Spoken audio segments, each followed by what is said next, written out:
Welcome back, Phil 301. Dr. K here. In our last few videos, we went deeper into three of the attributes that Anselm ascribes to God, namely spatial omnipresence, temporal omnipresence, and simplicity.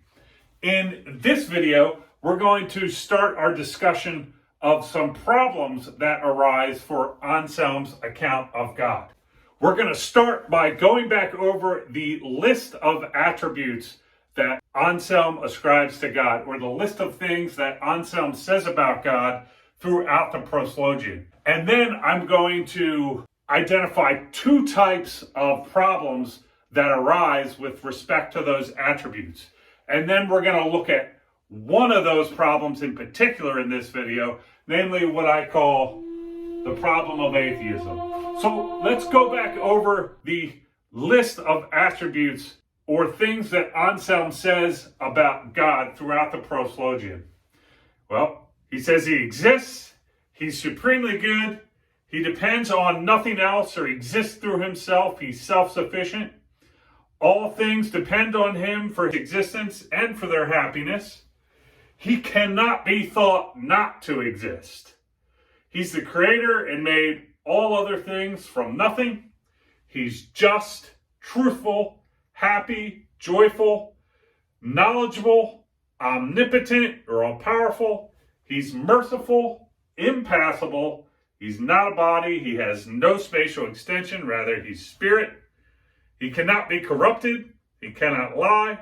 He cannot cause what is true to be false.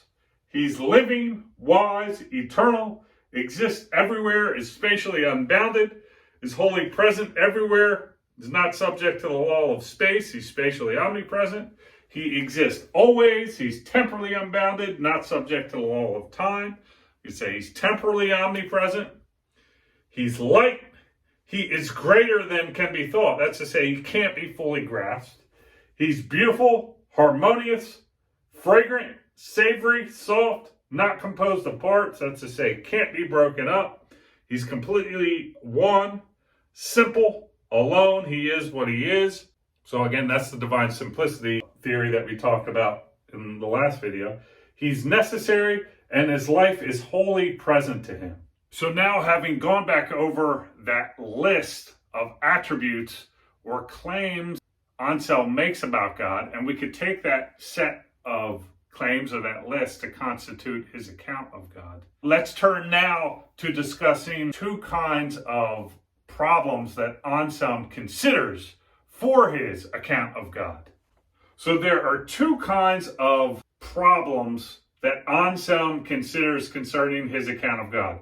What I want to call incompatibility problems and non-incompatibility problems. Incompatibility problems are problems concerning how God could have various of the attributes Anselm suggests that he has simultaneously. So for example, remember that when we read through that list, Anselm says that God is all-powerful, and he also says that there are things that God can't do. Namely, he cannot tell a lie, he cannot cause what is true to be false, and he cannot be corrupted. The tension here is, how could it both be that God is all-powerful and that there's things he can't do, right? This is an example of an incompatibility problem. There's a tension between the attributes that Anselm ascribes to God and hence within his account of God. Some might say it's internally inconsistent. An example of a non-incompatibility problem, that's to say a problem concerning how God could have a various attribute that Anselm ascribes to him, is the problem of atheism, which we're going to consider today. So what is the problem of atheism? Well, we know, first off, that it's not an incompatibility problem. That's to say, it's not a problem that concerns a tension between two or more of the characteristics that Anselm attributes to God. It has to do with a problem with one of the attributes that Anselm assigns to God. Namely, it concerns Anselm's claim that God cannot be thought not to exist. So we can put the problem like this. The problem of atheism. Anselm takes greatest conceivable being theology to entail that God cannot be thought not to exist. But if God cannot be thought not to exist, then atheism is impossible. But there are plenty of atheists.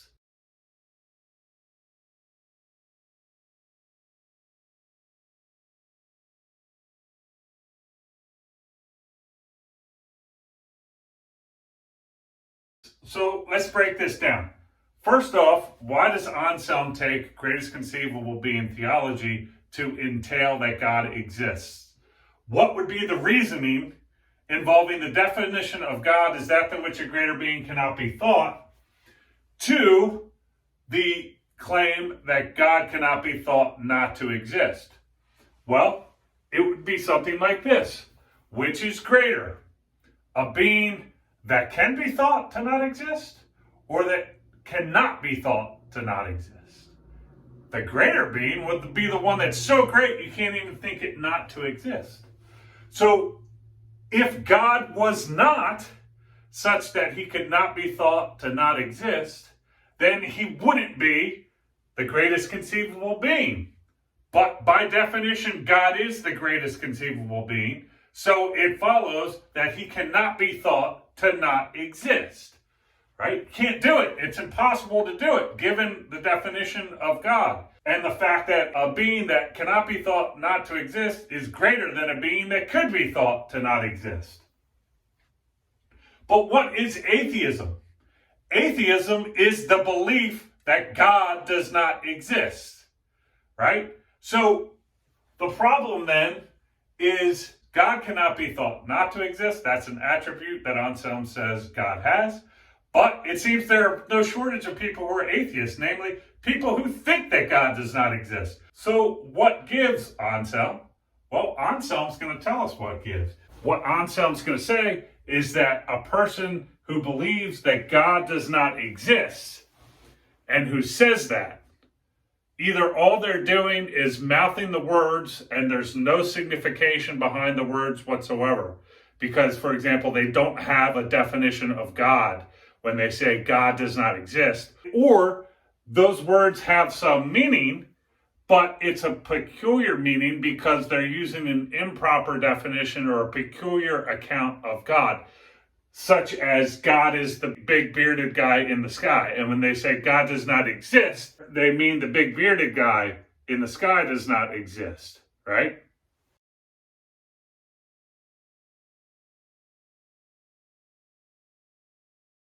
But if they're using the correct account of God as that than which a greater being cannot be conceived, then it follows from that God cannot be thought to not exist, so that atheism is impossible. So again, quick summary, the problem that atheism says, look, Anselm, in your account of God, you say God cannot be thought to not exist.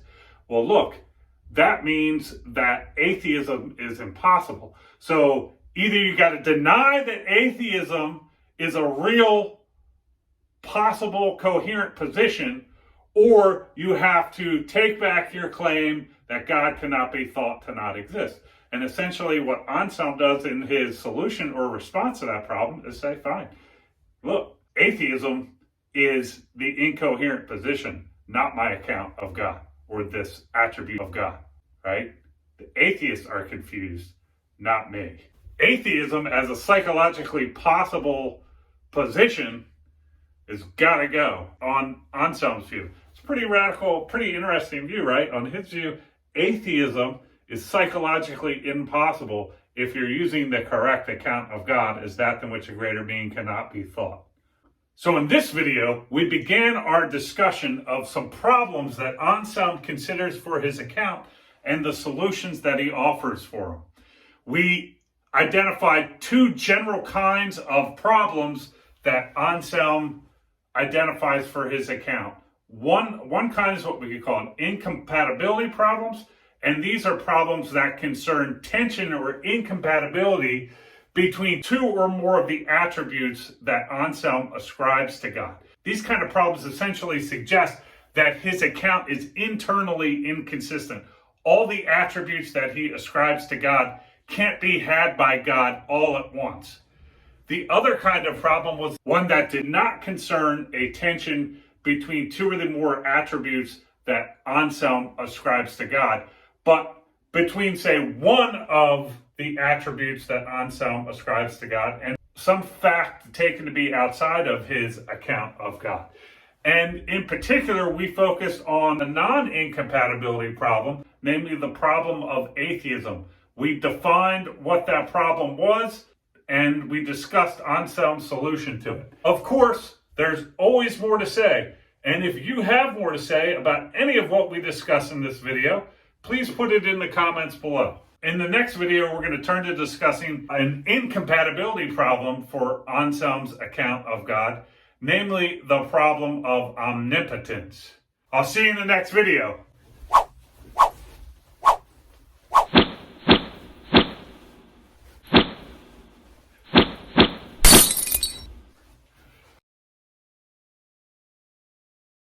Dr. K out.